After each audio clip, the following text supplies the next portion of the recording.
considerando esos momentos últimos de la vida de Cristo en el cenáculo, en su diálogo con los apóstoles, después de haber hecho el lavatorio de los pies y haberles dado el mandatum novum,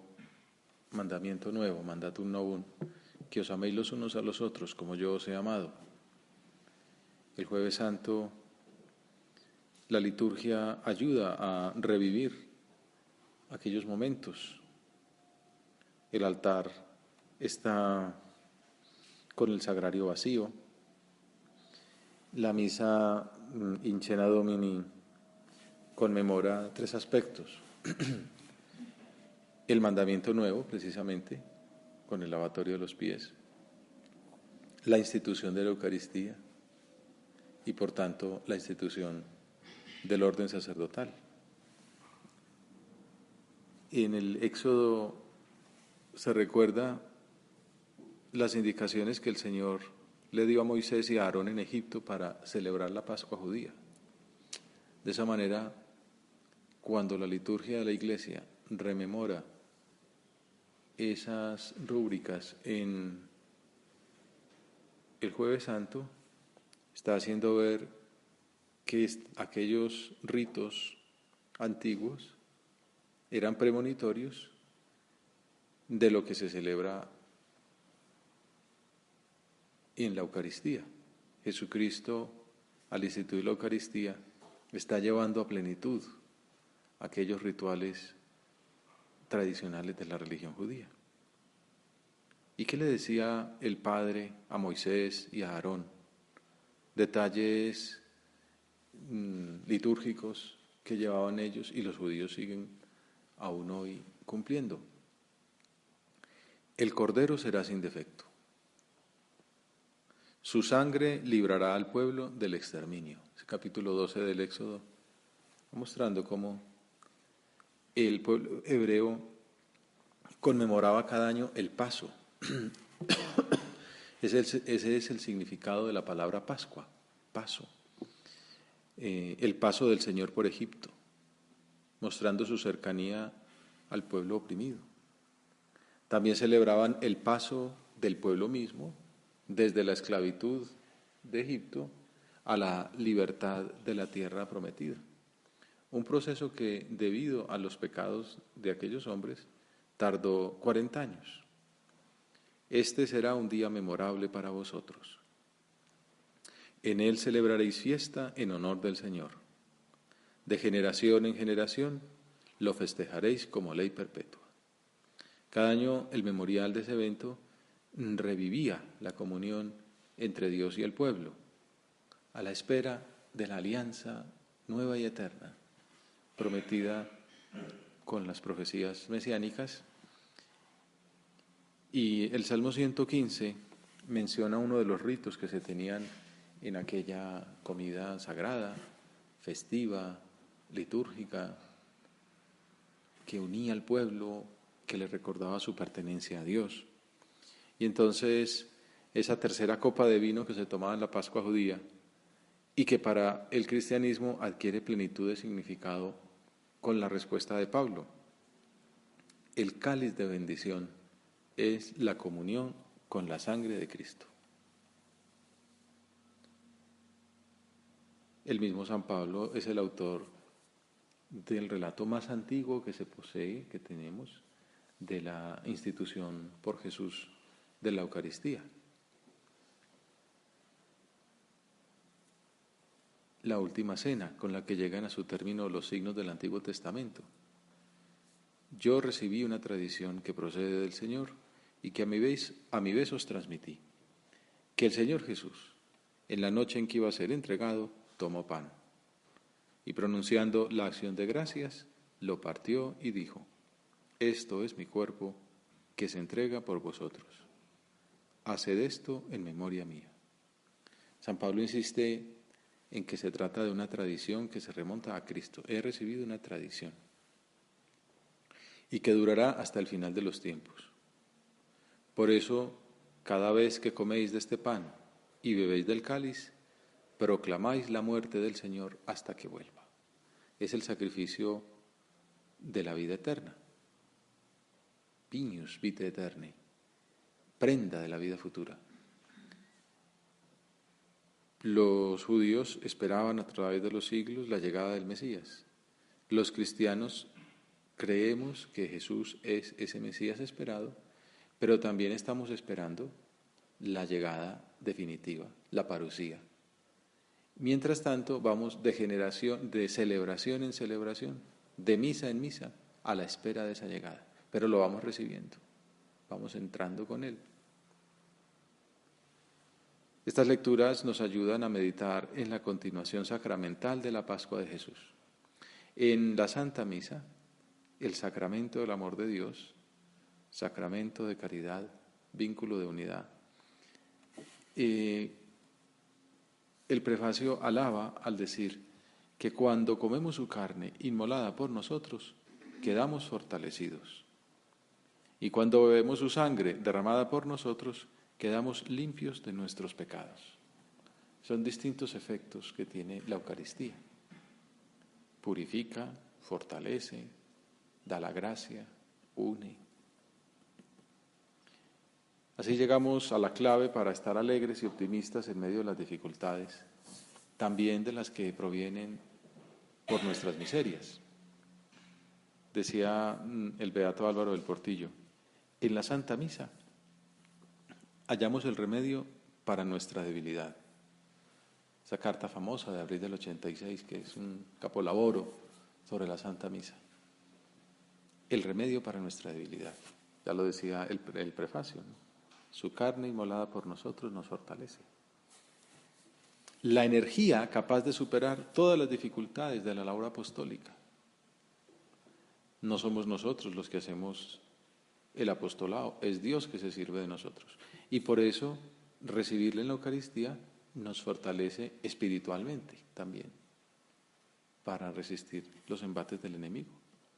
Convenceos, para abrir en el mundo surcos de amor a Dios, vivid bien la Santa Misa. Para llevar a cabo la nueva evangelización de la sociedad que nos pide la Iglesia, cuidad cada día más la misa. Para que el Señor nos mande vocaciones con divina abundancia y para que se formen bien, acudid al santo sacrificio. Importunad un día y otro al dueño de la mies, bien unidos a la Santísima Virgen, llenando de peticiones vuestra misa. Por eso se dice que es el centro y la raíz de la vida interior, la Eucaristía, el culmen y la fuente, dice el concilio, la cumbre, a la que se llega. Todos los sacramentos se coronan en la Eucaristía. Todos los sacramentos nos dan la gracia, la Eucaristía nos da al autor de la gracia, dice la teología, la fuente de la gracia, el centro de nuestra vida interior. Todo confluye en ese sacrificio renovado en el altar. Por eso los pobres párrocos a veces tienen que poner avisos: estimado feligrés, antes de saludar al santo de su devoción, pase por el sagrario, ¿no? Salude al Santísimo, ¿no? Porque si no, la gente le puede tener más devoción a San Judas Tadeo que a Jesús sacramentado, ¿no? El centro es Jesús en el sagrario. La Virgen, el Rosario, el San José, todo nos lleva a Jesús. Pero en el centro de nuestra devoción, la misa. Cristocéntricos, dice la teología. Y Cristo presente en el tabernáculo, donde está con su cuerpo, su sangre, su alma y su divinidad, donde nos espera para fortalecernos, para consolarnos, para iluminarnos, para impulsarnos, para contagiarnos su sed de almas, para cultivar nuestras almas desde allí donde se encuentra como modelo de todas las virtudes. ¿Cuánta fuerza tiene un rato de oración delante del sagrario? Centro y raíz de la vida interior. Todo tiene que estar centrado alrededor de la misa. Por eso qué bueno es empezar el día celebrando la misa. Por eso el domingo es el centro de la semana. Y la misa dominical no debe faltar y es la luz para toda la labor semanal. Por eso Juan Pablo II escribió aquella carta al Dies Domini, para explicarle a los cristianos, a los católicos, la centralidad de la misa dominical. Y en el apostolado es muy importante acercar a las almas a ese primer paso, la misa dominical, que no falte. Muchas veces será el gran propósito de una actividad formativa, o de una conversación apostólica, o de una confesión de mucho tiempo. La misa dominical, que no falte. Centro y raíz de la vida interior. De allí sale la fuerza, ¿no? Como la caldera que calienta todo el resto de la casa, la misa tiene que ser esa raíz de la que fluye la fuente de toda nuestra labor apostólica, de toda la gracia que necesitamos para nuestro trabajo.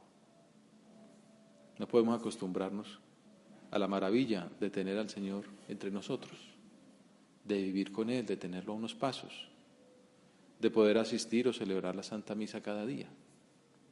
Hay una anécdota relacionada con el cine.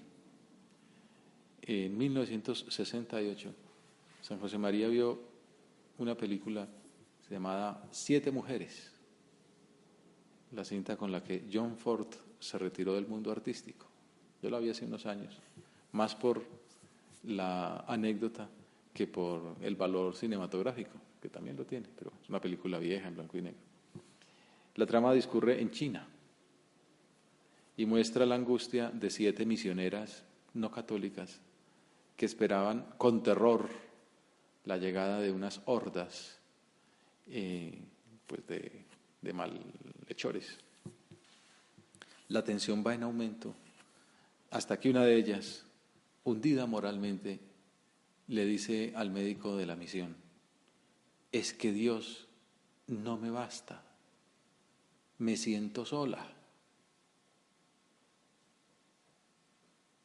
Cuenta don Julián Herranz, que es el que escribe esta anécdota, que San José María debió de vivir aquella trama con una intensidad particular, porque dijo que se alegraba de haberse quedado a ver esa película, una manera de descansar que tenía en aquel momento de muchas dificultades. Comentó que esas mujeres padecían esa soledad y esa angustia porque no tenían la Eucaristía, mientras que los católicos podemos acudir a Jesús sacramentado en los momentos más difíciles de nuestra vida.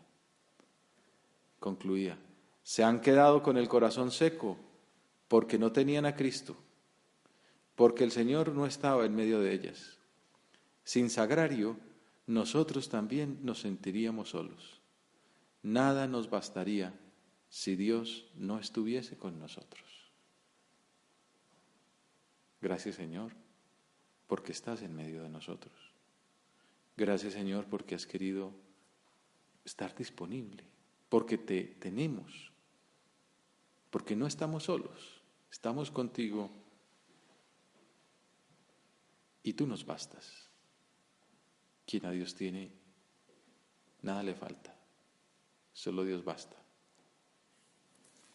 Jesús se quedó en la Eucaristía por amor, por ti. Santo Rosario. Se quedó sabiendo cómo le recibirían los hombres y cómo lo recibes tú. Se quedó para que le comas, para que le visites y le cuentes tus cosas. Y tratándolo en la oración junto al sagrario y en la recepción del sacramento, te enamores más cada día y hagas que otras almas, muchas, sigan igual camino. Niño bueno, los amadores de la tierra, ¿cómo besan las flores, la carta, el recuerdo del que aman? Y tú podrás olvidarte alguna vez de que le tienes siempre a tu lado a Él. ¿Te olvidarás de que le puedes comer? Señor, que no vuelva a volar pegado a la tierra, que esté siempre iluminado por los rayos del divino sol, Cristo en la Eucaristía. Que mi vuelo no se interrumpa hasta hallar el descanso de tu corazón.